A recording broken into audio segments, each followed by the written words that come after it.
Hey guys, turkey season is in full swing right now, and if you are planning on getting after it, make sure to pick up some Meat Eater Phelps turkey calls to stuff into the old turkey vest or into your fanny pack right now. I carry a few different things. I like to use mouth calls, and I like to use pot calls. Mouth calls or diaphragms, I like them because it gives you hand-free calling, meaning when you're working a bird up close, you can have your gun on your knee, finger on the trigger, ready to roll, and still be making turkey sounds. I like pot calls because I just like pot calls. I enjoy calling with a pot call. Whatever direction you go, including a box call, which I don't personally use too much, but they're fun and great, and I started out with them. Yanni, on the other hand, one of my main turkey hunting buddies, he loves box calls. And what's funny is I'll now and then look to him and give him the look that means get out your box call and find us a turkey. So it's not that I don't like him. I just have Yanni use his. Then I don't have to carry it. Go to Phelps Game Calls. Get calls that are made in the USA and get calls that'll get them close. Find yours at phelpsgamecalls.com today.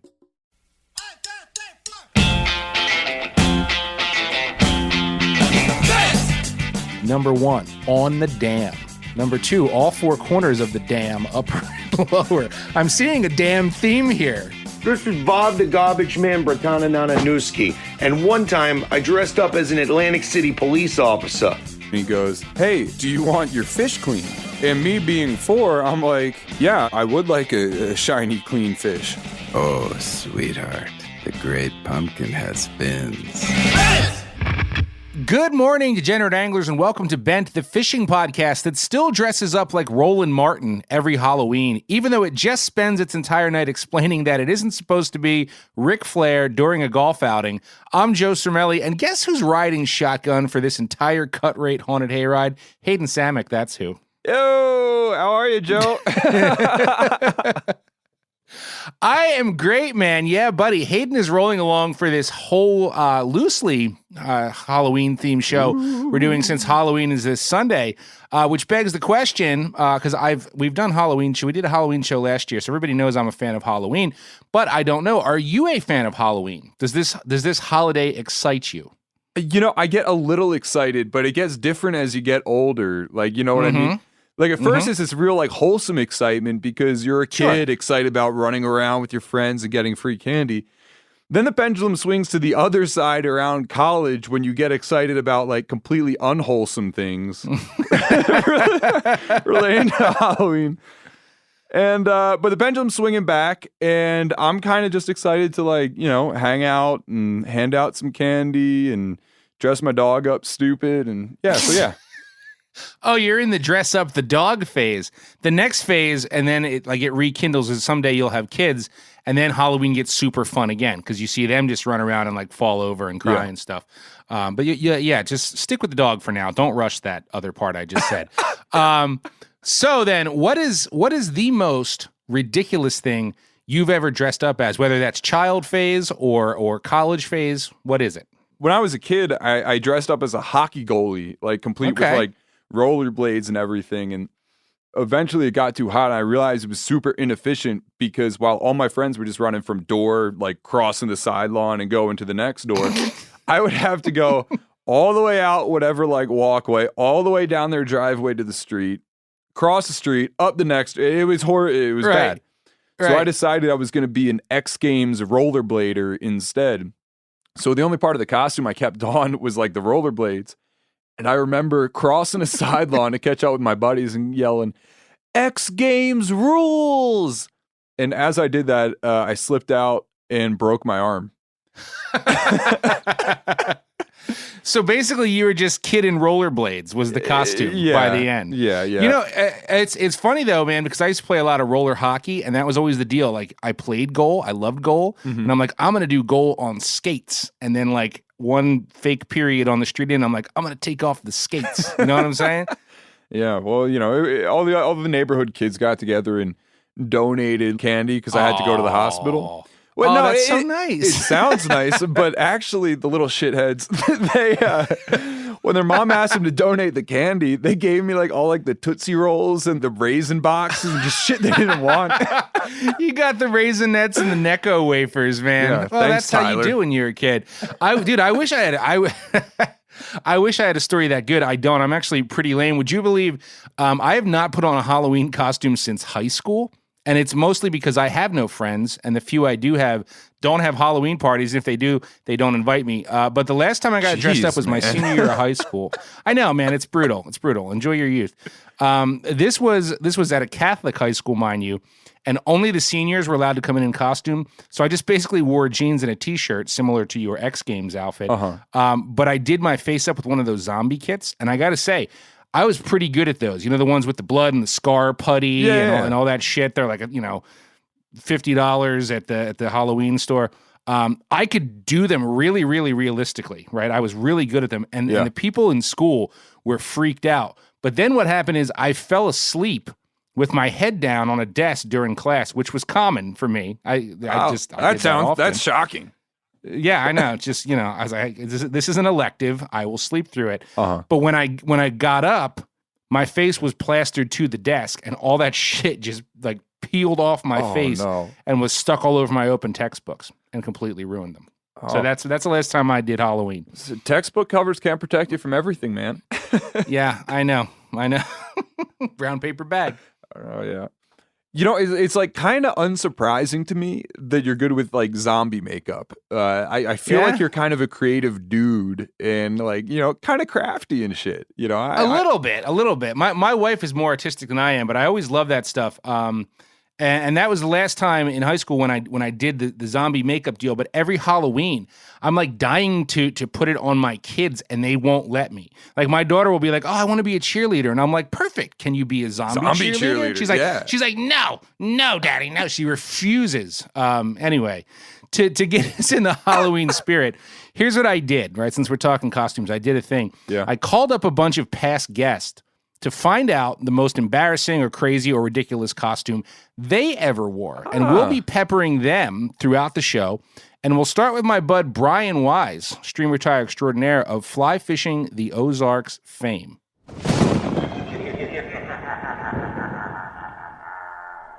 Hey, this is Brian Wise with Fly Fishing the Ozarks. And the weirdest thing I dressed up for Halloween was a girl when I was like 12. Went to an old folks' home, and all the people there thought I was the mom. This is going to sound weird, right? But I can picture Brian in drag. Like I kind of think it works. Like he's got like nice high cheekbones. You know what I'm saying? Like he could really pull it off. That does sound weird. I have no idea what Brian looks like other than other than nice cheekbones, I guess. But I will take your word for it. You don't watch Brian Wise's streamer videos, dude? They're like world famous, set to dubstep. Where you been, man? Sorry, Brian. All right, we're going to have to get you up to speed on that. All right, so what else are we diving into today? The land of zombie salmon. That's fitting for Halloween. That plays well. Although I think the land of zombie Great Lakes salmon will soon be turning into the land of Great Lakes steelhead. And if you play that game, I highly recommend the Fate Steel line of rods from our sponsors, 13 Fishing. I've used mine for shad because a long, light rod comes in handy there. But I'm really hoping to get them on some steel this winter. And by the way, now that you're in the bent fold here, Hayden, I think you're entitled to some 13 wares. What takes your fancy? Because I'm sure I can make it happen. Ooh, that's exciting. I have a confession to make. And this is going to be truly jarring to more than a couple of our listeners, I guess. But would you believe that I do not currently own a single piece of conventional gear? That's a big strike against you. But I know you conventionally fished. So are you just saying you didn't bother to bring any of the Zebcos out to Montana? Like you just have none on hand? Yeah, that's pretty much what happened. Basically, I came out here last year after in November. I came out here in a Subaru Impreza. So I had just everything I owned in this little hatchback. Yeah, there isn't a ton of bass fishing out here. Yeah. And walleye are kind of beyond me, although I've been... I get it. I get it. I just haven't had a chance to I haven't had any money to get a bunch of fishing gear yet. I had to buy like lame things like pots and pans and a bed frame. You don't have an IKEA out there either, do you? No. In fact, I tried ordering stuff from IKEA. It was like, yeah, we'll get it to you in 4 months. I was like, well, that's not super helpful. But right. You know what I really could use though? What's that? I would love some hard water gear. I'm planning to hit the ice super hard this winter because, everything tastes better when you pull it through the ice, man. Agreed. Everything's a fish out firmer. of cold water always tastes better, for sure. Yeah. So if I were to get something from 13 Fishing, man, I would love some hard water gear. Sounds good. Ice fishing gear will get you some Black Betties. Excellent choice there. I will work on that. But until then, let's go shopping elsewhere, okay? Because we've got a sale bin today that you listeners have been begging for. And it's a little mysterious. It's a little spooky. And you just don't know if it's safe to consume or if it's riddled with push pins and razor blades. Well, why did you put the ad in the paper if you don't know what I'm getting at? Well, you didn't have to be so hurtful with me, so angry. Today, we've got what I've at least decided is the perfect Halloween sale bin item because it's very trick or treat, right? Could be good, could be shit. Don't know. But thanks to several listeners that sent this one along, there are too many of you to name, but at least 10 of you fired this one off, and I thank you for it. But very quickly, before I dive into this particular item, since this is Hayden's first sale bin, I always like to know where everyone stands on the online buying of other people's wares. Are you an online classified shopper? Do you look for things on Facebook and Craigslist and such? Shit, yeah. Your boy's been known to be a little bit thrifty like that. What do you buy? What do you use it for? Dude, all sorts of gear, man. I've bought a bunch of guitars from a website called Reverb, but like I also buy a lot of my waterfowl decoys from like pissed off ex-wives and girlfriends. Full body decoys are expensive, man, and the best sale I've ever found is when you got like a spurn lover swinging the auction gavel. You know what I mean? I do know, dude. I do know, and like those posts are so rare, and you got to be quick on it. But you see them every once in a while, like on Craigslist. It's like, every piece of fish tackle and fish poles in my condo needs to be gone tomorrow. Call Holly. And it's like, oh, man, I need to get there tomorrow before he gets back from work. Yeah. I mean? I'm about to have a way better day than this guy's about to have. Yeah, exactly. Oh, man. So anyway, here's what we have. I'm glad you're an online classified person. That makes this more fun. So here's what we have, okay? The title of this post. And now, mind you, I'm betting that even more people have seen this post than sent it. It's out there in all kinds of different Facebook forums. The title is Secret Jigs I Use at Missouri Trout Parks. And the photo is just a shot of a railing surrounding a low head dam. And you see a lone angler waiting just above the dam. And I'm just surmising here, really. But I'm gonna say it was probably taken at a Missouri Trout Park. Would be my guess. I would say that's probably a fair assumption. Trout parks, I feel, are a very interesting cultural phenomenon. And totally. And I think that what's interesting about them is there are some folks that are like very dedicated to visiting. That's just what they do. Yeah. Yep. And honestly, I'm sure it breeds a certain level of skill just because of like the ability to rapidly A/B test a bunch of different stuff over fish that are seeing it. Well, dude, and there's some truth to that. It's like on one hand you step back and you're like, Trout Park, that's lame. I would never do that. But if you're into that, these places tend to have their ringers like, that's old Bill over there. He gets them every time. You know what I mean? Like it's like a jockeying for position at some of these trout parks. I would bet. Yeah, my experience at trout parks overall is very limited, but I will tell you a quick story about one. And this is a story I told at my grandfather's funeral. I'm coming in with him today, man. I'm ready. So when I was a kid, one of my first trout fishing excursions was at one of these trout parks. And this one in particular was like a kind of catch and keep, pay to play, right? Right. I'm about 4 years old or something, and I managed to catch a fish. And, you know, my dad puts them in the 10-gallon bucket and kind of, I'm now no longer interested in fishing. I'm interested in watching this one particular fish kind of swim around. So a couple hours go by and we're leaving the trout park. And we passed the the shed with the teenager and the fillet knife. And the guy kind of looks at me as I'm leaving and he goes, "Hey, do you want your fish cleaned?" And me being 4, I'm like, "Yeah, I would like a shiny, clean fish." Oh, no. Oh, poor little you. Dude reaches into the bucket, slaps on the cutting board, and I'm thinking, that's a weird way to clean a fish. I feel like that's probably not super good for it. And he just eviscerates this fish in front of me, and I cried all the way home. And you've never been back to a trout park since? Oh, man. That's so sad, but so funny. Yeah. Philip! Anyway, story time over. So these secret jigs, right? These secret jigs, they'll cost you $10, and for $10 you get 10. So $1 a jig, which isn't terrible, right? That's a lot cheaper than dry flies. A lot cheaper than dry flies. $3.50 most places nowadays. Yeah, which is for horrifying. like one blue wing olive costs you $3.50, right? Not even tied good. Yeah, exactly.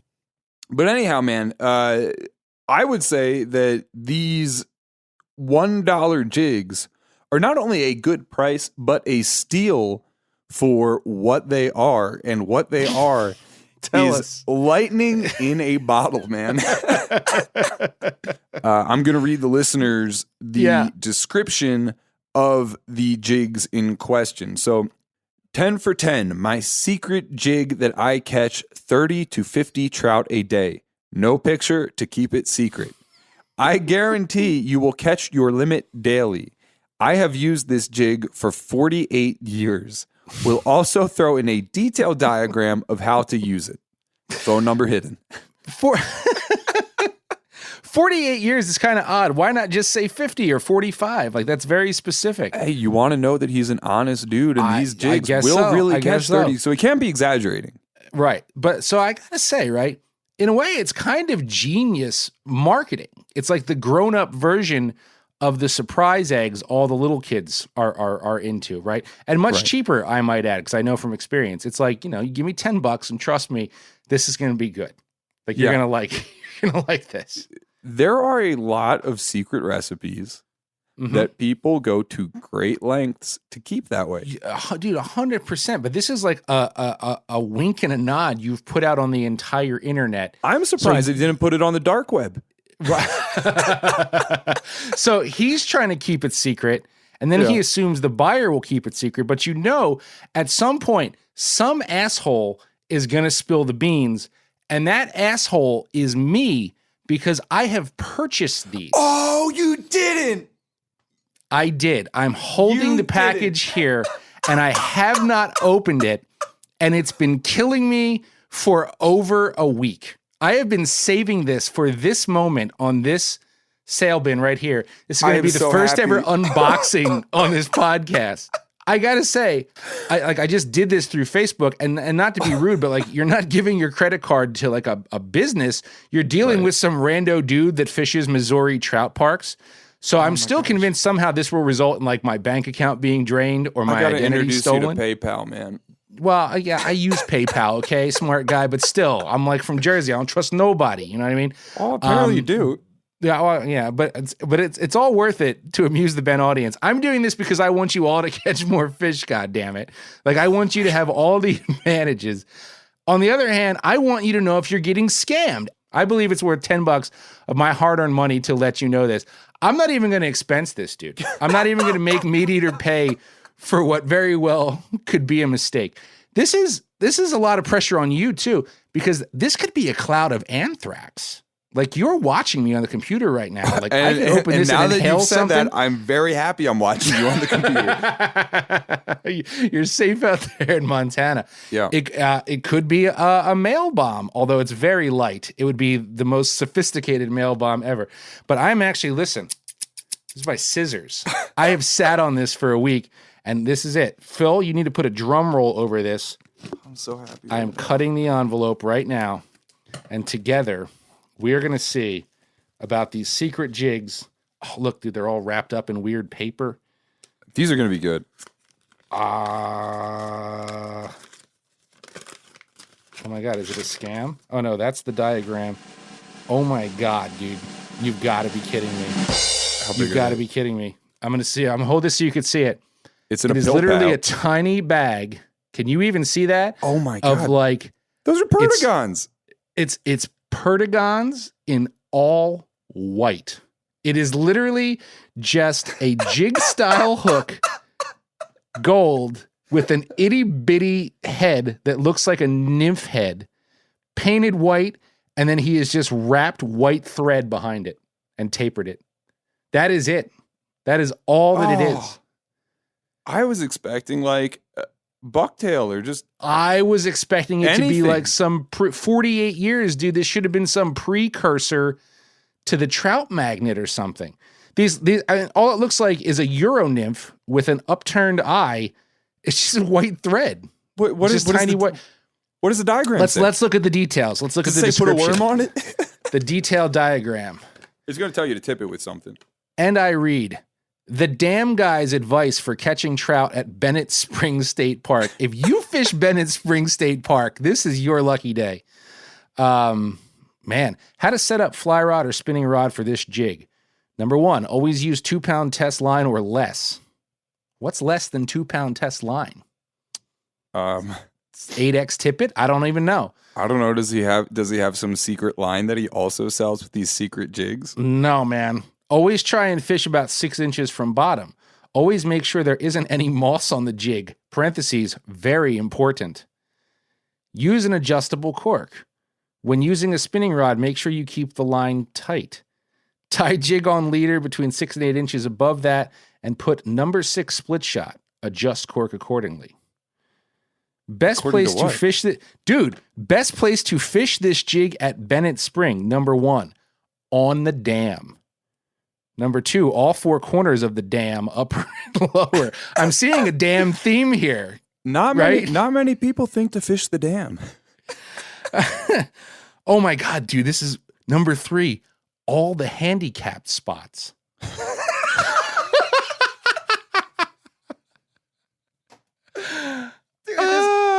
guy isn't Number selling jigs, he's selling waypoints.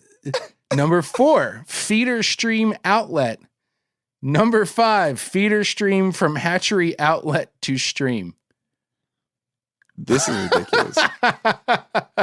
You know what I'm going to do? I'm going to look, I just got to say, I have no doubt these will catch fish. Like these are like stock trout at a trout park. Why not? It just looks like a little white maggot or something. This is, well, I mean, yeah, sure. I mean, like, like it's like, a Walt's worm looks like nothing too. I think it's funny that like it's so fish park, not fish parks in general, but fish park singular specific.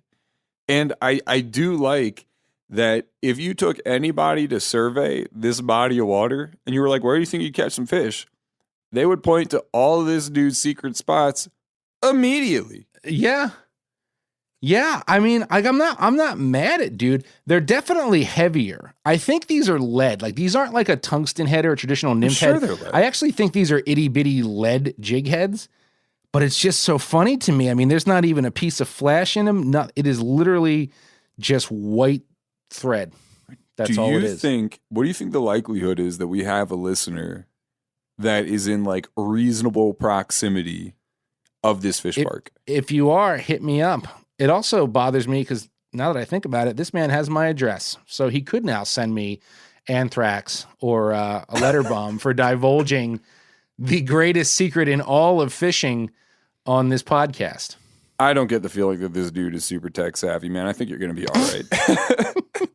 Anyway, there you go. You know, some of you who sent that, I hinted, I was like, look, I can't do this without knowing. You can't lay this on people without being able to say this is what it is. So that is it. That is the secret to stock trout everywhere. A tiny lead jig head painted white with some white thread wrapped behind it. That was really fun, man. That was like fun. That might be my all-time favorite sale bin right there. Naturally, I'm gonna put the pictures of these things on Instagram so you can all see it on Instagram and copy and tie these. If you want any more secrets revealed, you find something on your favorite classified online forum, do please keep sending those links to me at bent@themeateater.com. If you would love us to trash the things you find here on the sale bin. Okay, that may have been my favorite thing that's ever happened on Bent. And honestly, it's one of mine too. And honestly, I'd feel bad that we burned dudes' spots if they weren't so obvious. Like, fish the dam, fish the outflow of the creek. I'm surprised that he wasn't like, fish in the big wet thing at the end of the dock, you know? I've been thinking about it, and you know, I have a theory. I'll tell you my theory. I don't think that the dude fishes at Bennett Springs anymore. Because if he did, why would you do this? Why would you be so willing to give up all the goods on a very particular location if you are then just creating competition for yourself? Have you considered maybe that you're the only dude who's bought his mystery jigs? I know people are interested. I may be the only dummy that actually sent the man $10. Well, you are absolutely right. Maybe it's like a one-off, and maybe he's like, if I can get like one dude on some fish and he really starts talking about how good these jigs are, I'll sell a bunch. Maybe he's looking like but he's looking for someone to mentor, someone to bring up to his status. I don't know. Maybe we'll hear from him. Me. I wouldn't be surprised. Yeah, exactly. Anyway, what matters in the end is, that worked out great. I did not explode. And you all learned how to crush trout at Missouri trout parks, Bennett Springs in particular. And speaking of things working out great, let's learn about a costume that worked out great for my buddy, Marty Yee of Cross Current Guide Service on the Upper Delaware River.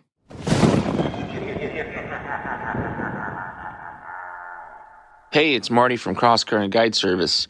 The weirdest costume I ever wore was probably a full-body shark costume, but that's not the funny part. The funny part is it was actually the cleanest article of clothing I had, so I actually ended up wearing the shark costume for about 4 or 5 days after Halloween.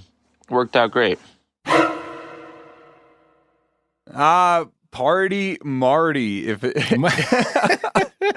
If this is the same Marty I'm thinking of, he was good friends with a late friend of mine, Jackie, that I knew from Salmon River Outfitters. And then also her ex-boyfriend, I guess, guides on the UD a little bit. My pal Chris. I'm certainly it's the same Marty. I mean, Marty is Asian. He's the only Asian fishing guide I know on the Upper Delaware River. Does that ring a bell? Yep, that rings a bell. There it is. That's our Marty. Yeah, dude gets a mean croc tan. I follow him on Instagram. He does. I just saw him a few months ago. I was like, damn, you're burned. Yeah. Anyway, for Marty, shark is a great choice, and I'm going to throw a shot of Party Marty in that shark costume, passed out in front of a golf cart, in my Instagram story today, because he made the mistake of sending that to me. That costume choice. That is probably Party Marty. That's Party Marty. So, I mean, that costume choice may have led to a lack of confidence once I post that, but I know someone who exudes confidence in everything he does, including choosing a costume. So let's hit another one. Let's find out how our friend Oliver Nye gets down on All Hallows. Hey, this is Oliver Nye from Big Bass Streams, and my go-to Halloween costume is Tiger Woods, year in and year out, because it works better than a Defiant 210 swim bait. Now that, to me, if you know what Oliver looks like, that is so perfect. Oliver is the perfect Tiger Woods, and I seem to get the impression anytime he has to dress up, that's just the go-to, and I say, hell, dude, if it ain't broke, don't fix it. I love it.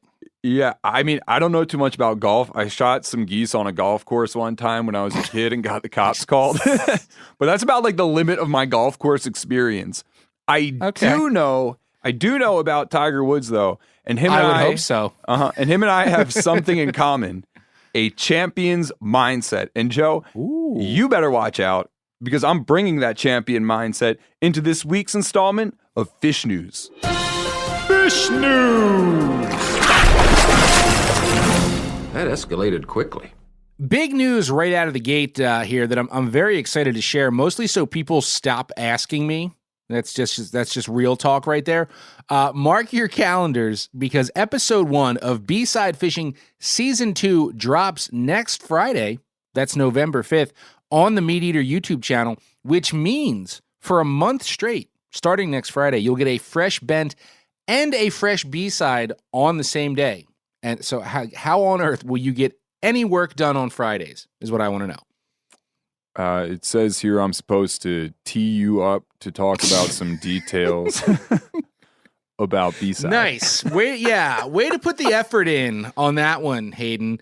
Yeah, that's what I wanted you to do, but I'll just go ahead and say I don't want to give away all the juice before the show starts rolling out, but a couple of points of interest. You guys may recall season 1 was filmed entirely in my home state of New Jersey, which was just as much because of COVID as Jersey being a haven for unexpected fisheries. It kind of worked out, but when we were shooting that, we weren't getting on planes and stuff because of the COVIDs. But luckily, we're back to traveling. So this season, we only got one local NJ show, and I have to add, co-starring Miles Nolte. Sad face emoji. The legend lives on. I love you, Miles. Yeah, I love you, Miles. Exactly. And then we're hitting up Virginia a couple times and Minnesota. And I got to say, if you appreciated the exploration of some of the lesser known fish like the tog and the pickerel from the first season, you're gonna dig round 2. We chased some unexpected species, and I really kind of challenged my own culinary mettle. And while this season, I got to say, was a lot more work than the last one, I had a lot of fun and got to hang out and fish with some really cool people. So I'm pumped on it. Yeah, man. I really like this series. It reminds me a lot of your hook shot series, but but like more polished. You know what I mean? That's people are always like, how would you describe B-side? I'm like, it's hook shots, man. Only it looks better and is slightly more grown up. Otherwise, it's kind of the same thing. Show's more grown up. Maybe not the host, but no. I actually just binged the first season of B-side about a month ago. And I was horrified to find out that I had been missing out on some quality Joe Cermelli content for so long. But yeah, I mean, my buddy Maggie pretty much did she do all the posts on this? Yes. Maggie is awesome. Okay. Yes. She did all the posts, all the graphics. And that's one of those things you talk about the difference between the old show and the new show. It's like, wow, I have people to make me cool graphics. I never thought that would happen. I love it. I love everything that Maggie Smith does. It's killer. And it dawns on me that when the first season of B-Side launched, you didn't even work here yet, did you? You weren't even part of the Meat Eater crew. Right? Well, no, that's how I missed it. Right. Maybe down the road, Hayden, you'll be in one. Anyway, we'll move on to news here. As a reminder, this is a competition. Hayden and I do not know which news story the other guy grabbed, creating an element of mystery and the unexpected. We also enjoy a good plot twist, which reminds me of our dear friend River Horse and his most zany Halloween costume. That goes a little something like this.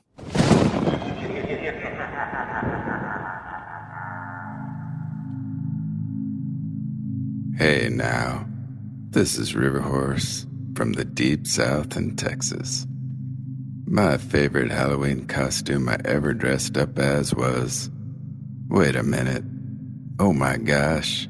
Nice try. You all feel free to run around in sparkle glow Star Wars Jedi outfits and chase each other with fluorescent lightsabers. My saber is a Sage 8-weight fly rod, because I'll be out in the canoe all night, sticking redfish under the full moon, baby. Oh, sweetheart, the great pumpkin has fins. Yeah, that dude is at once very comforting and sort of unsettling a little bit. Unsettling why? What's unsettling about River Horse? I think part of it is like the creepy music that Phil kind of puts in there.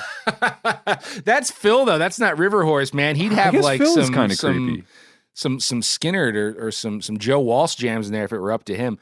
That dude sounds like codeine or something. You know what I mean? I love River Horse. I think he should be part of that Calm app, make a lot of money. I'd rather listen to him at night than like Morgan Freeman or whoever is on there. He does raise a good point, though. He threw us a little curveball there, but we already said that Halloween gets a lot more fun again when you have little kids. At the same time, if you don't and don't care about giving out candy, man, Halloween night is a great night to like go surf fishing because the beach is practically empty because everybody's involved. Yeah, man. You know, whitetail hunting is also a little bit like that. Like there's like kind of like that magic that happens right around Halloween. Steelhead fishing too, you know, as long as we're on sort of legendary alternate Halloween activities, I guess. Yeah, Halloween and Thanksgiving are both great outdoors days, and I hardly get to do anything outdoorsy on either of them anymore. But anyway. Yeah. Anyhow, fish news. This is, as Joe said, a competition. And this week, we're offering up, Phil, our very best as normal, or Joe's very best. Semi-best, somewhat best. My sort of mediocre. We're going to see if I can break the slide this week. And Joe, I believe you're up first, man. Yes, I am up first this week. And yeah, let's see if you break the slide is right. Here's a fun one from where? The stars at night are big and bright. Deep in the heart of Texas. This comes from ksatnews.com, and it's the story of a potential record that's very unexpected, though satisfying to me because there's not an ounce of pretentiousness in it. Matter of fact, it was kind of like a goofy, jokey thing that happened, but I love the outcome. So here's what went down. On October 11th, Ben Christensen was floating down the Pedernales River in his little inflatable flycraft. Now, when I say this river is deep in the heart of Texas, I mean it is deep in the heart of Texas. It's pretty much smack dab in the center, and it's one of the many rivers that flows through Texas Hill Country, which I've always wanted to fish. I don't know if you're hip to the Texas Hill Country scene, but it's very cool. It seems super cool. Maybe we'll have to go check it out sometime. Yeah, maybe that'll be our B-side, you and me in Texas Hill Country. That seems kind of like an A-side. Yeah, I don't know. We'll find some dumb shit to do and turn it right around. We'll go there to chase whatever is not the thing you chase there. Yeah. It's kind of what I'm about sometimes. Anyway, yeah. So the Pedernales is one of those. It's like aqua blue. The water is just aqua. It's like filled with limestone ledges. It's just pretty and super juicy. And Texas Hill Country has quite the fly fishing culture there, right? And Ben is a big time fly guy. In fact, the article says he's currently working on a book titled Fly Fishing San Antonio and the Texas Hill Country, which I would like to check out at some point. Yeah, me too. But before we even get into this story more, because I know what this story is now that you've said the name and provided the context. Okay. I just want to point out another Ben, our listener, Ben Roussel, IG handle Mountains to Marsh, sent this story to me because you apparently never read the news that he sends you. I'm going to dispute that because Ben very well may have sent this, but like I don't get all my news stories from listeners. Like sometimes if one of you guys hits something that I haven't seen yet, then I'm like, ooh, and I credit you for that. But strong chance I already knew about this and Ben sent it. And then like if you just send me a news story with nothing else, yes, okay, I don't always respond to them, but I respond to 99.9% of my DMs. People will back me up. And yeah, that is very true. And I think in order to foster that listener connection, I think everybody listening to the Bent podcast should direct message Joe, and he will get back to each and every one of you with a very long and thoughtful response. Ask him anything. Ask him anything. Doesn't have to be about fishing. I welcome that, but if you're going to DM me, like, why don't you send me an awkward photo or a bar nomination or a voice memo? If all of those people that just listen to Hayden say that responded with a voice memo, a lot more you'd get on this show more for Nibbles and Sips. I'm just saying. Please do it. Please anyway, do it. So speaking of Instagram, Ben, I looked him up on Instagram, and as predicted, right, his feed is loaded up with photos you'd expect from that region. Smaller bass, some carp, a few exotics that live there, and so on. And I think it's fair that generally speaking, Texas Hill Country is sort of synonymous with what I'd call light tackle fly fishing, right? It's very clear water. You have to be stealthy, and I've talked to some guys down there who've said to me, like, yeah, man, you can't come here with a 7-weight and rip a big streamer around and expect to catch anything. Like, you'll usually just scare shit because the water is so clear, right? Yeah. So that explains why on October 11th, Ben was wielding a 4-weight fly rod, which, in case you don't understand how fly rod weights work, trust me, that's light, right? I mean, that's lighter than your average trout rod. That's small, stream trout stuff. That's about what I use for small stream. Yeah. Yeah, like not quite stuff you can jump over, but not big rivers, small weight dry stuff. fly. Anyway, dry fly. It's a dry fly rod, exactly. Yeah, and you hope that the fish aren't bigger than like 16 inches. Yet when Ben spied a giant ass blue cat swimming around in that clear water, did that 4-weight stop him from casting a damselfly at it? Hell no, it didn't. Hell no. Did the cat eat the damsel? Hell yes. Hell yes, yeah. It did. And off to the races Ben went for, according to him, 40 minutes, right? Now, it's amazing that he landed this fish because it weighed 31.55 pounds. And if you factor in a light 4-weight rod, right, and then he was only using 12-pound tippet, whereas, like serious blue cat guys chasing these fish elsewhere, especially fish of this caliber, I mean, they're using 50 to 80-pound leader, right? And then you've got a damselfly. I wouldn't exactly call it like a beefy saltwater deceiver. It's a fairly dainty trout pattern. It's that's like a 12. Right, exactly. It's a small fly. So for that little fly to hang on, or at least like not bend out during a 40-minute tussle with a fish that has a pretty hard mouth and fights like hell, is impressive. But it obviously tells me, Ben is pretty adept at fighting fish. Like, dude knows what he's doing. Because there's no margin of error there, especially when you consider in a shallow, rocky river. That cat can only go out, right? It's kind of like how tuna are more fun in less than 100 feet of water because they can only sound so far. They have to go out and they go screaming off. Big cats do the same thing. If they have depth, they just try and stay deep, right? So you're bringing them up almost vertical. And that makes pressure super difficult to apply there, man. Like, yes. You can't just rip that rod sideways and reef on them. You got to kind of... Nope, and I'm sure there were boulders and ledges and all kinds of obstacles in Ben's way. So I also love this, right? The fly was tied by Ben's son just the night before. It was an olive variant damsel. His son named Chips and Salsa because, as he puts it, every fish wants to eat it. He's got a fly named Chips and Salsa. I love that. That is a great... It's a great fly name. Very catchy. That needs to be in fly bins everywhere. It will Real sell. Good. So Ben is a strict catch and release angler, but he ended up keeping this cat because he was worried the long fight exhausted it and it would die anyway. But having that official weight could potentially land him in the record books because according to the IGFA, the current blue cat record on 12-pound tippet only weighs 26.4 pounds. So that's a fairly significant difference there. A big difference. Yeah, and furthermore, Texas Parks and Wildlife says the catch is also pending the water body record for the Pedernales. Right? And that's got to be all tackle.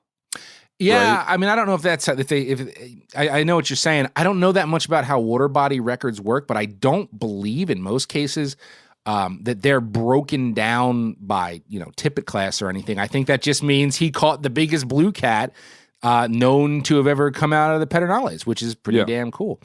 And here's why I love this whole thing, right? Because many of us have been in Ben's position where some big ass fish pops up unexpectedly and you're totally not prepared for it. And you're like, do I cast at that? Oh, what the hell? Yes, I do. And if the fish eats, right, it either leads to glory or instant failure. But for that like split second of decision making, you just don't even consider your line strength or your gear ratio and hook size, and you just go for it. And the last time this happened to me was a couple years ago. I was smallmouth fishing on a smaller stream around here. I was wading using pretty light outfit and 6-pound test, and I'm flicking this small brown tube around. And every time I fished this river, I would see carp, almost every time. And just for shits, every time I'd see them, I'd drop whatever I was throwing, a grub or a tube or whatever in front of them, and never, not once ever, did one eat it. And these are like smaller, like 5 to 8 pound fish. Never ate that, right? Well, this time, like, here comes old 20-pound rubber lips, and I just sent it, and the fish sucked it up like it was his last meal, and I just got dumped. And I tried chasing this fish down, and in the process, because I was trying to move along the bank really quickly, my line got wrapped in a branch, but closer to the rod tip, like closer to me, and that's where it snapped. So I lost the fish and pretty much all my line, and then I just had to go home, and it sucked. utter defeat. That's a chance you take, right? Yeah. I mean, I've had a similar experience just like crappie fishing with a little 2-weight. And there were a bunch of these big carp in this pond where I was fishing. And, I dropped that little like bead jig that I was fishing and pretty much immediately got all spooled out. And then I was going to say, there's only 10 feet of line on a 2-weight reel anyway. Yeah, I mean, it's like a pocket watch size reel. Yeah.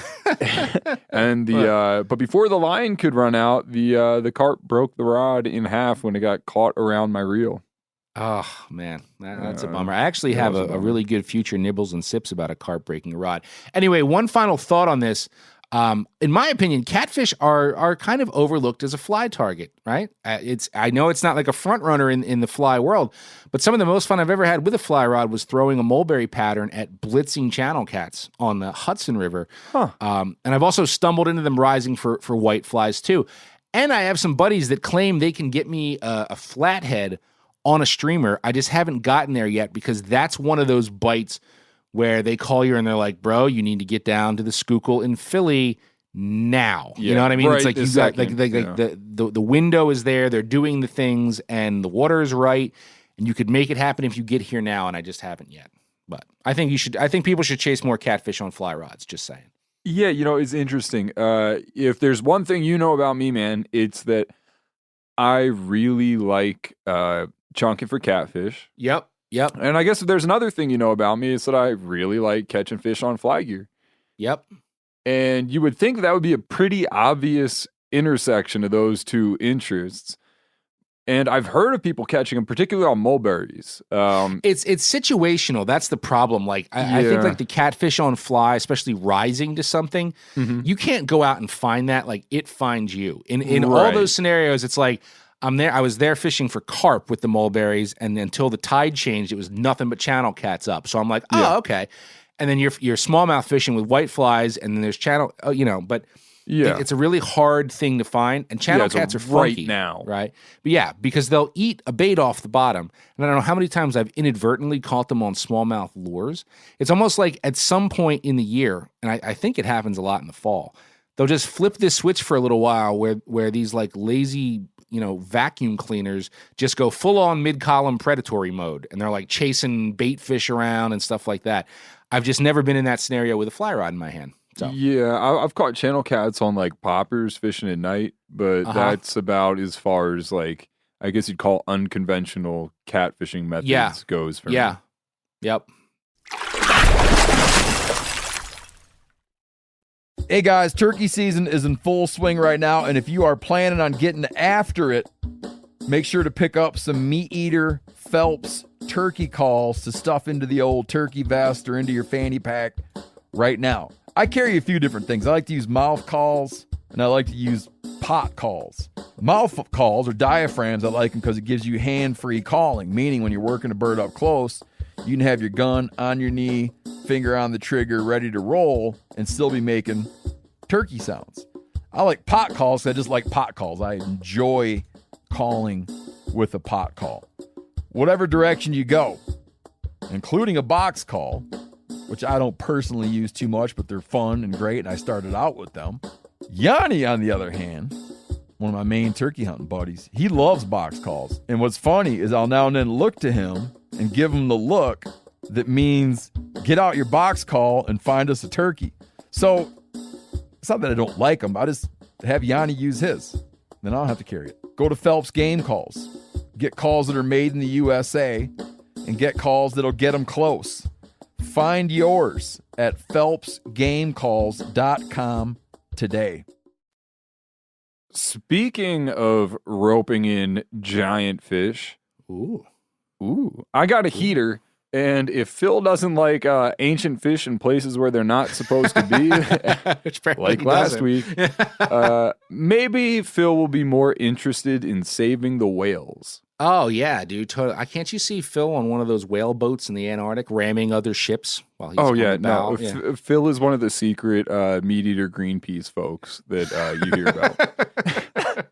You've been outed. Yeah. So this story comes from ABC 10 in San Diego. San Diego angler Matt Capron was out with some buddies trying to catch some bluefin on the weekend.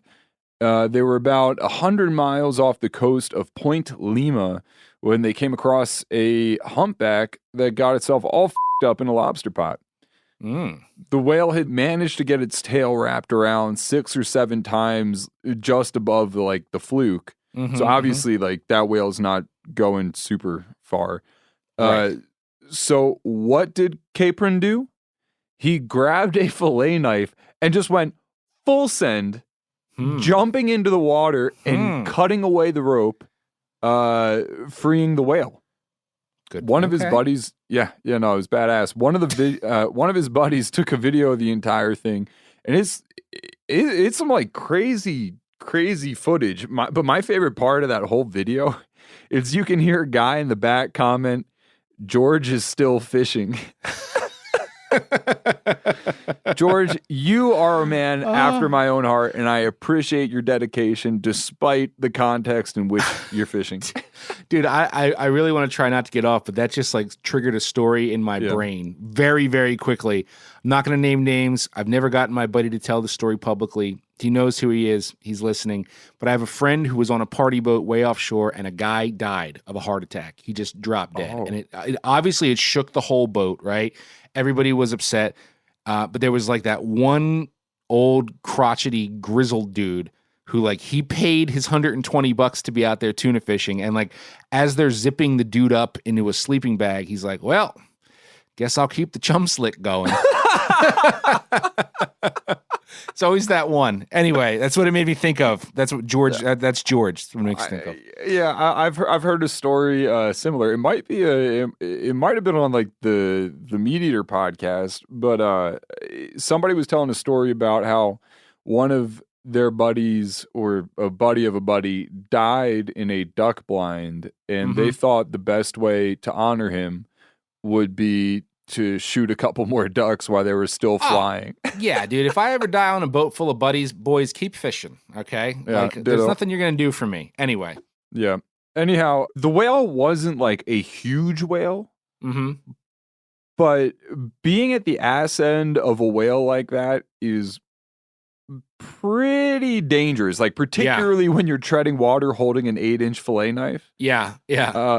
From my understanding of it, with most whales, right, like orcas or something with teeth aside, the most dangerous part about them is the fluke, right? Their motor. You ever see that video of an orca punting a seal a mile into the air? Yes. That seal went 80 feet up in the air. Yes, dude, I have seen that video, and just personally, I mean, I've been up close and personal with a lot of whales here striper fishing because they come in and eat the bunker, and there's tons of videos out there kayakers almost getting crushed under flukes. When those things are just steamrolling through bait, you don't know where they're going to come up, and if that hits you, you're dead, right? I mean, you're dead. Well, it's like a tree falling on you, man. Yes.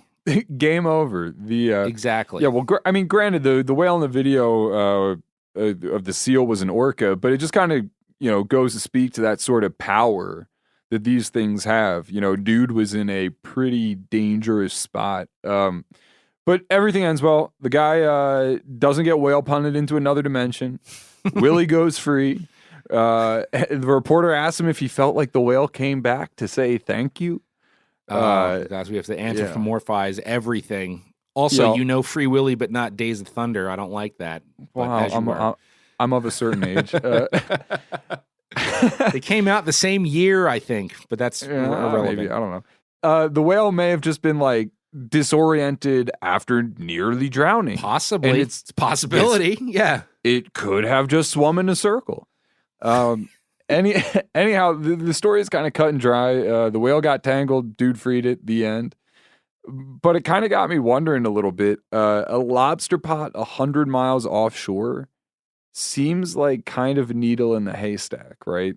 So my question is, was this a fluke? Phil, note that pun for judgment, please. Moving on. Bonus points. Turns out this kind of thing happens all the damn time. And not only does it suck for the whales, but it also sucks for the commercial dudes getting their gear busted up or dealing with seasonal closures of good fishing ground because there are whales in the area. Like both of those things suck.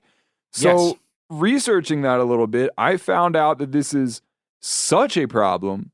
Folks are actively searching for ways to get around it or help the whales get around it. Right. My research led me to an article about some folks at the Woods Hole Institute developing ropeless lobster pots. And it just so happens my dear friend Molly Curran is an engineer at the Woods Hole Institute and works with those guys. Ace in the hole, contacts at Woods Hole. So I asked her for their emails, and they never got back to me. So the article... Never mind. It's a two of clubs in your pocket. So snubbed. Love it. So I'm just going to talk about the article. Though. Good effort. Yeah, thanks. The article just kind of details these lobster pots, which are basically lobster pots with ropes that settle to the bottom with the trap. Then after an acoustic trigger or a timer goes off, the buoy floats up to the top. And in that way, they can keep the ropes out of the water column and away from marine life. Interesting. Right. There was also this statistic in the article. According to studies by the New England Aquarium and the Center for Coastal Studies, 83% of North Atlantic right whales and about 50% of humpbacks between Cape Cod and Nova Scotia get f***ed up in a net or a rope at some point. It didn't present it exactly like that, but that's like the crux. No, I would imagine it didn't. I'm sure that wasn't a direct quote from the scientific journal, but I got what you're saying. Anyhow, I've thought of whales getting wrapped up in nets and stuff before, but it never really occurred to me that they get tangled up in lobster pots like quite as much as they do. So that makes the story interesting to me for two reasons. One, freeing a whale is probably like a very, very cool experience, and the footage is pretty amazing. And two, it kind of brought to light a problem that I didn't really know existed, and let me sort of also flex a connection to the Woods Hole Institute. You didn't flex anything at the Woods Hole. You failed. They were like, "Nah, I don't have time for you. We're off researching things, dude." Phil, if I lose this episode of Fish News, blame Molly Curran. Oh man, dude, it's a cool story though, and I love what you did there with the lobster pots, because thinking about that, for one, it surprises me that many whales get tangled in those. At least I think it does, because I spend a lot of time mahi fishing on them, and you're talking about one rope. There's basically one rope going down. Now I guess if they tangled one and ran into a bunch of other ones, that's a different story. I think that the ropeless lobster pots though, super cool idea. And what I wonder about that is, what is the cost? I mean, you hear all the time about how commercial fishing doesn't pay the bills like it used to. So, like, can your average commercial lobster operation afford to switch over all that gear to these, acoustic tag linked lobster pots? Well, Joe, I thought of the same thing. And so I looked into it, and it turns out that like that is kind of the big critique of this setback. idea. Yeah. I think they said something like, with the current models like available, it would cost like $1,000 or something to equip each lobster pot. And also like there was something about setting, like the connection involves this like nickel plated wire or something like that. That's like kind of like a tedious little process to do. But these alternate lobster pots that they're suggesting would be much cheaper, and thus making them commercially viable. The other argument was that without these whales kind of messing up all the gear and dragging, for instance, like one gets stuck on one lobster pot, keeps swimming because it's a big whale, and hooks up a bunch of others. I mean, like that's like $80 a lobster pot, right? Like that's like a significant amount of gear kind of it's a big totaled. hit. Sure. So they kind of justified it that way. I'm not sure when that might come to fruition, but if it does, I mean, I would see it being a really, really good thing. Well, yeah, and like the good human in me agrees with you, but like the jerk in me is like, yeah, but if you do that and take away all the lobster pots with ropes, where am I going to catch my mahis in the summer? Like I'm the weirdo that's like, yay, wind farms, more mahi structure, like put stuff out there to hold cool fish. You know what I mean? Wasn't that on like a recent episode, or not a recent episode? That was a while season ago. We talked about that. Yeah, no, not on B-side. We just talked about it. Oh, the mahi, you mean? Yeah. Episode 1 was lobster pot mahi fishing, which is the bomb, but you kind of need lobster pots. So, you know. Yeah. Maybe. And the only other thing I would say, and again, I'm not super well versed in this. I might be talking out of school. Good on, dude, for freeing the whale. But I've always been taught or heard and read that, like, under no circumstances are you ever allowed to muck with a marine mammal, living or dead. Like, you just can't mess with one. Yeah, but I mean, you could make the argument that like whale had already kind of been like molested a little bit by folks before, you know, dude jumped in, right? You know, the damage had already been done. Yeah, well, okay. And he did a good deed, so the whale is free and everybody is happy. We'll see how happy Phil is with these two stories today. And then when we're done with that, we're going to go have a drink in Zombie Land, Zombie Salmon Land. Hayden here is going to lead us solo in a That's My Bar, and it's a really, really good one. Hayden, you're the winner this week. I would also like to extend a big thank you to Matt Capron. If we learned anything from Star Trek IV, that whale that he freed might one day be responsible for preventing an Earth-ending alien invasion. In that movie, the crew saved some whales from whalers by spooking them away with their giant futuristic spaceship, which isn't nearly as cool as it would have been if Leonard Nimoy jumped on deck and went ham on everybody with a fillet knife. Best goddamn bartender from Timbuktu to Portland, Maine. Or Portland, Oregon, for that matter. Salmon season in New York. You know, I love it. Got the hum of generators, the crackling of autumn leaves and beer cans beneath your feet, and the lighthearted pleasantries exchanged by anglers hooked up to the same fish. This is all your fault! These are the sounds of October in Pulaski. After a long day of dodging egg sinkers, ugly sticks, and suspiciously large Estes eggs, or as we call it, salmon fishing, everyone needs a great place to unwind. Well, friends, look no further than the Altmar Hotel. Located right by the lower fly-only zone of the world-famous Salmon River, the Altmar Hotel is the perfect place to debate which color sponge those mud sharks are craving and pick up a dry rub recipe so good your friends will swear that zombie fish wasn't mostly dead by the time you caught it.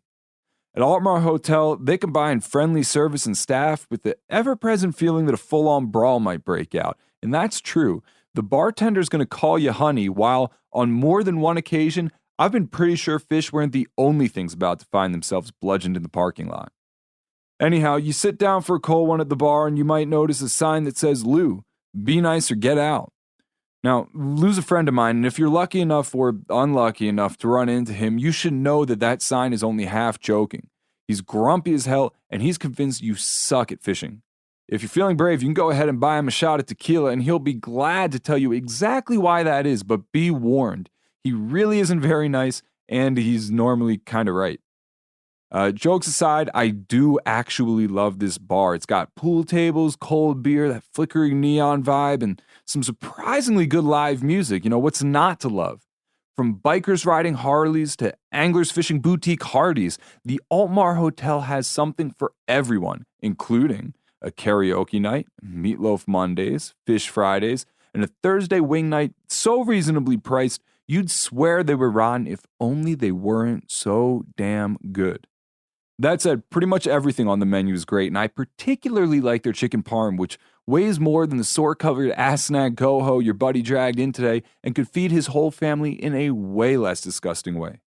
So if you're on the hunt for that greasy brown meal your soul craves after a long day on the water, or just want to snag a few beers while you try to convince yourself all those fish definitely got line wrapped and weren't just hooked in the south mouth to begin with, grab your buddies and head on over to the Altmar Hotel. Just remember, ditch your studded wading boots at the door, and don't you dare ask Lou if he validates parking.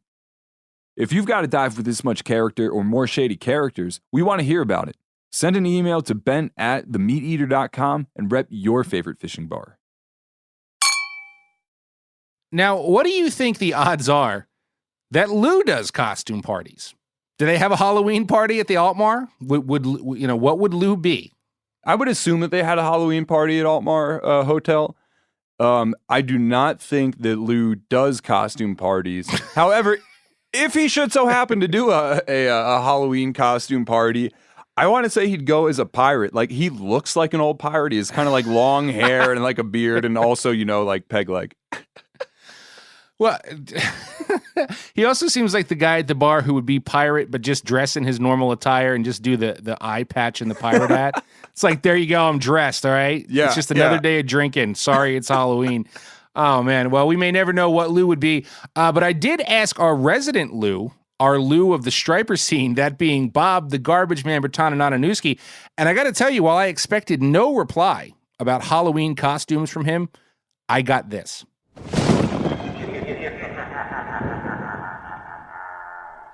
This is Bob the Garbage Man Bertana, and one time I dressed up as an Atlantic City police officer. Not long after, I dressed up as an inmate at the Bayside State Prison for a little while. But neither one of those costumes had anything to do with Halloween per se. Thank you, Bob. That is at once deeply concerning and totally unsurprising. Dude, I've said before, I don't really know. I don't have any idea what goes on in Bob's personal life. Like, usually we're just talking fish stuff. I don't want to know. I don't want to know anything about either of those costumes. What I do know for a fact is that he would hate this week's End of the Line segment because it deals with a striper bait that is not bunker. And I chose it to close out on our theme this week. So I was trying to come up with a Halloween-related bait or lure, and when I realized that this one allowed me to reference one of my favorite Kevin Bacon films, I knew I had arrived. Fishy, fishy, fishy, fishy! Well, that's not loud enough, Bert. Sandworms have wiggled their way into pop culture via the sci-fi horror genre 3 times. You had the Shai-Hulud, a massive sandworm that played a big role in 1984's Dune, which you probably never saw because it's 3 hours long, and in my opinion, it's just boring as shit. The best thing to come out of it was the band Shai-Hulud, which took its name from that monster Dune worm and is a pretty damn good hardcore metal band. After Dune, we didn't see a killer sandworm on the big screen again until 1988 in Tim Burton's Beetlejuice. You might recall that if the ghosts stepped out of the door of their former home, they'd find themselves whisked away to Saturn, where that huge black and white striped sandworm with 2 heads and a shark fin would gobble them up. Whoa, sandworms. You hate them, right? I hate them myself!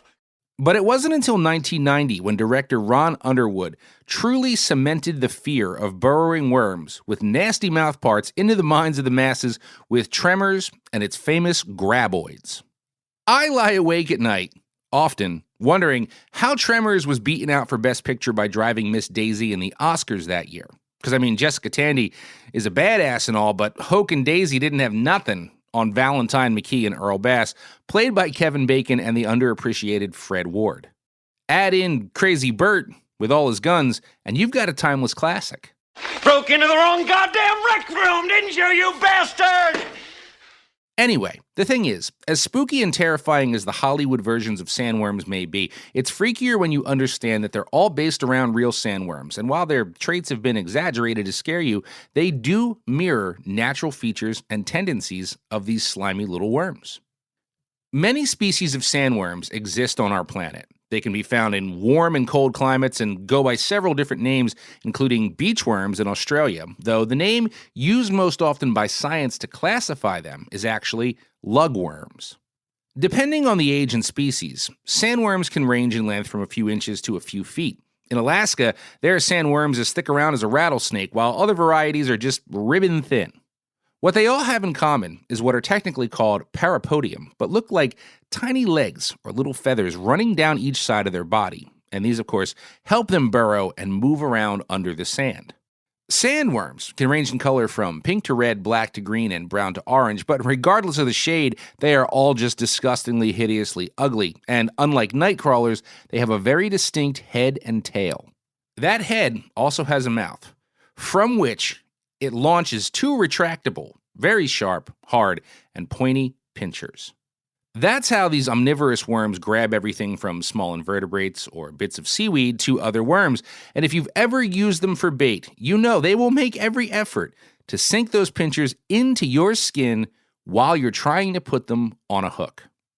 Sandworms have always both creeped me out and skeeved me out, which is kind of the same thing. But regardless, they've been a top-producing bait for myriad inshore species since, the dawn of time. They have a unique smell that fish can't seem to resist, and since these worms are usually buried pretty deep, finding one out in the open is a rare treat for a fish. In Australia, they're still a top bait for sea bream. On the west coast of the U.S., they're a top producer of species like surf perch. Out here on the East Coast, fluke, flounder, and white perch can't gobble them up fast enough. But they were always best known here as a striper bait, particularly in the early spring when the resident bass go on the feed over warm mud flats. Why then, if this bait is so good and so popular, do you not see it used as frequently as you once did or talked about as often? The simple answer there is cost. It's been years since I've purchased sandworms in a local tackle shop, but I looked online and found a dealer that ships direct. The current rate for a dozen sandworms in the year 2021 is $30. There are tutorials on YouTube for harvesting your own sandworms, but I wouldn't call it quick or easy. First, you have to identify their holes by looking for the tiny pile of sandy spaghetti that the worm discards behind it as it burrows. You have to extract them carefully so they don't break. It's tedious, and most of the sandworms that end up in tackle shops and gas stations along the eastern seaboard come from just a handful of commercial harvesters in Maine. Now, they can only harvest at low tide, and they can only do it by hand. There's no machinery involved. Factor in that the next generation isn't really overly interested in learning that trade, and you've got a severe labor shortage in a niche business that has a hell of a time keeping up with supply and demand. When Berkeley Gulp first introduced its line of saltwater baits many years ago, one of the things they unveiled was their sandworm. It was one of the first true soft plastic baits designed not to be worked and manipulated on a jig head or wacky rig or Texas rig, but rather dead sticked like a real sandworm. They cost a fraction of the price of the real worms, and I can tell you what, they stayed on the hook a hell of a lot longer. But all these years later, if you walk out on any of the beaches frequented by those looking for that first striper in March or maybe a pile of white perch in the colder months, rest assured, it's the guys that ponied up the $30 that have a few pricks in their fingers from those nasty graboids that are out fishing everyone else.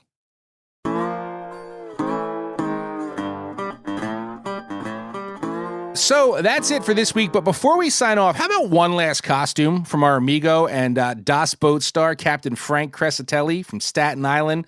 If you think about it, right, all Halloween really is the kickoff to a barrage of holidays like coming at your face that you have to deal with and cannot avoid. So I think this is fitting.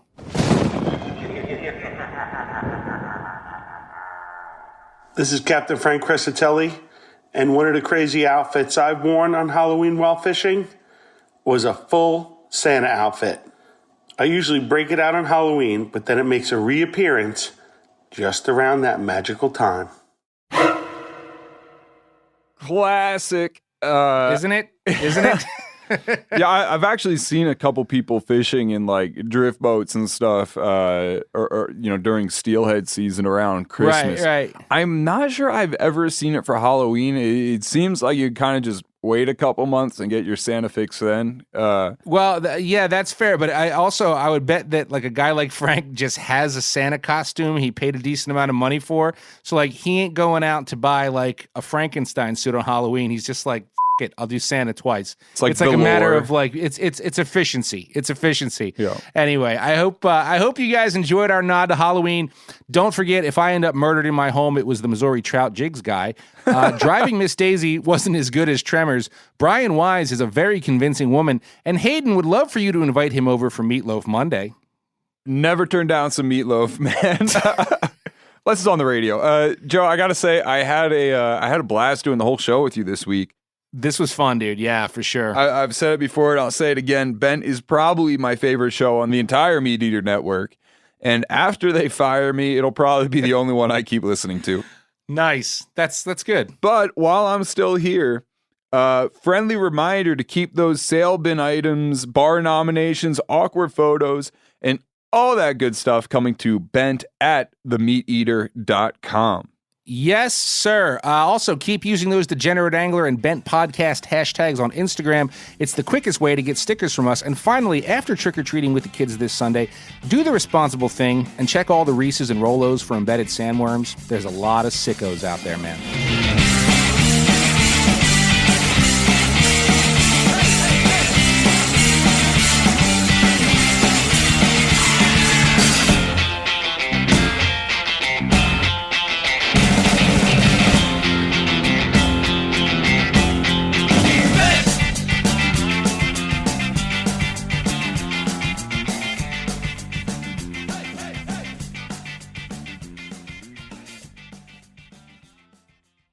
Hey guys, turkey season is in full swing right now, and if you are planning on getting after it, make sure to pick up some Meat Eater Phelps turkey calls to stuff into the old turkey vest or into your fanny pack right now. I carry a few different things. I like to use mouth calls, and I like to use pot calls.